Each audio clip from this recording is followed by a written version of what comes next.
Welcome to our presentation about the CARES Act.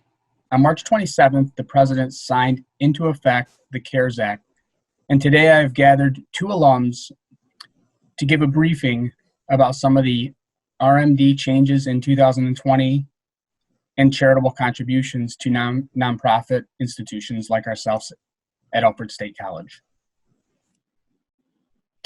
Here with me today are two alumni from the class of 2007, Stephen Elwell and Paul Coleman. Myself, Jason Scotty. I am the Director of Development at Alfred State College in the Institutional Advancement Office. And it's my pleasure to introduce these two individuals from Level Financial to give us a briefing on the CARES Act.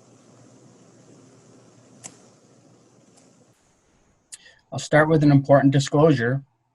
Level Financial is neither a law firm nor an accounting firm, and no portion of its services should be construed as legal or accounting advice.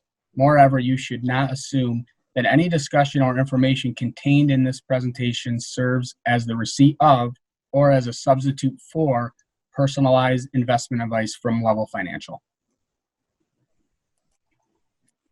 All right, thanks, Jason, for that introduction. On today's presentation, we really want to cover a couple of main things. First, what is the CARES Act? Just a general overview. And then secondly, what changes are there to required minimum distributions for 2020? And lastly, what changes are there for charitable deductions? Some important ones, especially if you're someone who likes to support your favorite nonprofits like Alfred State College as a proud alum. So we're going to cover that area as well. So Paul, do you want to go ahead and start us on what exactly is the CARES Act? Yeah, it stands for Coronavirus Aid, Relief, and Economic Security Act, expertly titled there by our lawmakers. Started out as a $2 trillion emergency stimulus package. I should add that on April 21st, the Senate approved another $310 billion to continue extending some of these programs. So we're up over $2.3 trillion now. It's almost 3 times larger than the 2008 TARP package, and probably after that $310 billion extension, it is in fact 3 times larger than the TARP package. It includes relief for individuals, taxpayers, businesses, and organizations. And it provides funding for various government agencies to address this crisis, such as the Small Business Association that deals with small businesses. All right, great. So there are some major changes to required minimum distributions. Most importantly, that they are waived for 2020. So if you were someone who had already started required distributions, then this year is effectively a freebie. You do not have to take a required distribution. This applies to traditional IRAs, SEP IRAs, simple IRAs, 401ks, 403bs, government 457 plans, and inherited IRAs if you have received an IRA from someone that's passed.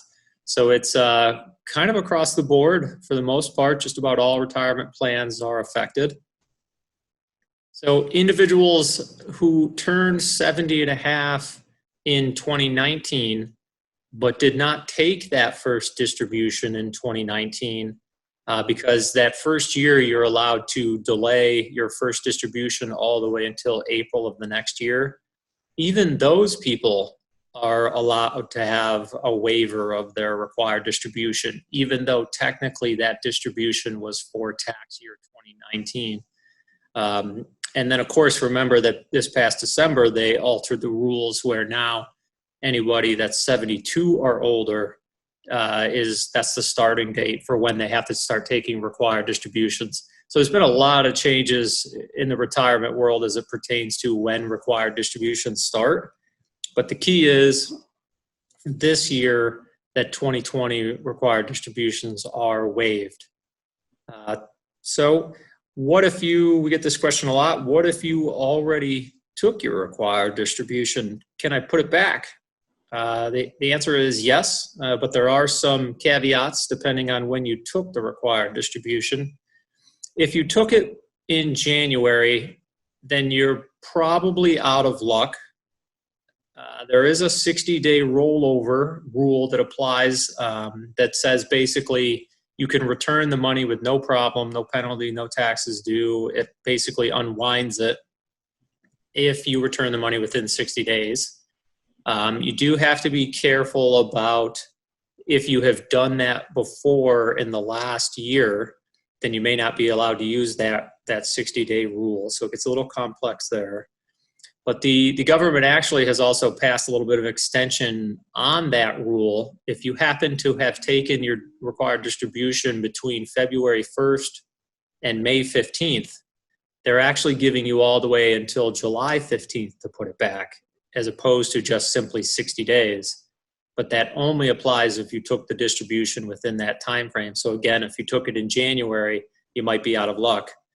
The only way you might be able to get it back in if you took it in January is if you can prove that you actually were impacted by COVID-19. So either a family member caught the virus or you caught the virus. They actually passed special rules that allow people to return that money within the next 3 years and basically unwind it as if it's never happened.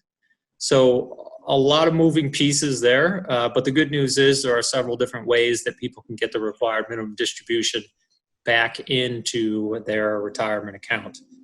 So that's obviously good news from that standpoint.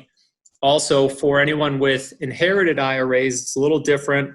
It's really not possible to get that money back in the required distribution, back into the IRA. So that's a bit of an issue. And if the only exception to that is if you are a spouse, because there are unique rules for spouses when they inherit IRAs. So again, kind of unique situation depending on who you received the inherited IRA from. And then lastly, for non-designated beneficiaries, which really kind of just means trusts and estates, the 5-year rule that used to apply to required distributions has now been extended.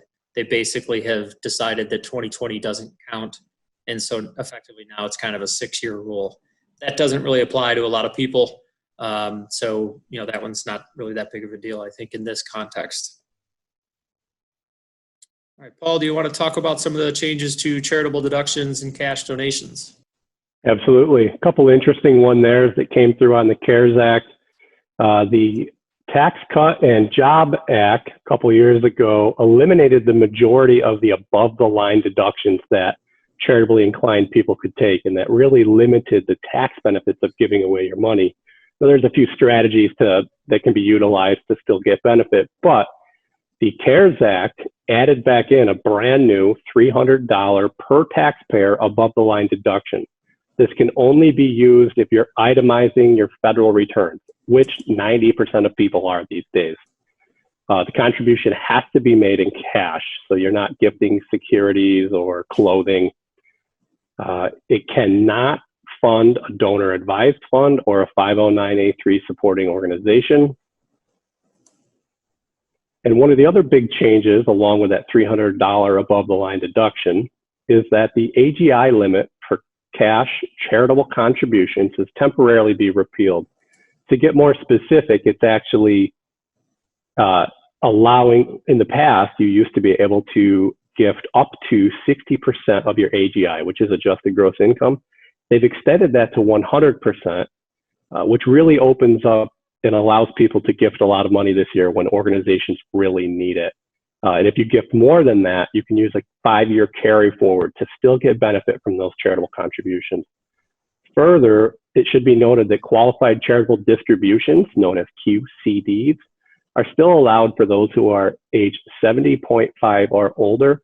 This is also normally the most tax efficient way to gift money to anybody or any organization. So if that's not something you're familiar with and you're age 70.5 or older, I would definitely recommend looking into that. Yeah, I would agree, Paul. I think when you look at these two major changes together, that required distributions are no longer, or they're waived for 2020, and you look at the thought process of maybe supporting your favorite nonprofit, The addition of the $300 above the line deduction is great because you don't have to itemize to get it. And if you're someone who's fortunate enough to be in a financial position where you don't necessarily need the money that you were previously required to take from your retirement accounts, a qualified charitable distribution, giving that money directly from your IRA to your favorite nonprofit, might be a home run of an idea in a year like this, where you're not actually required to take any distributions. So the changes that came in the CARES Act can really be beneficial to a lot of people that like to support their favorite nonprofits. So this has been our presentation on changes to the CARES Act for required distributions and charitable contributions. If you have any questions, here's some information where you can contact us or just simply follow along at Level Financial Advisors and various social media platforms, because we're constantly talking about these type of changes and what they mean to people. So I want to thank Jason and Paul for joining me on this presentation, and take care.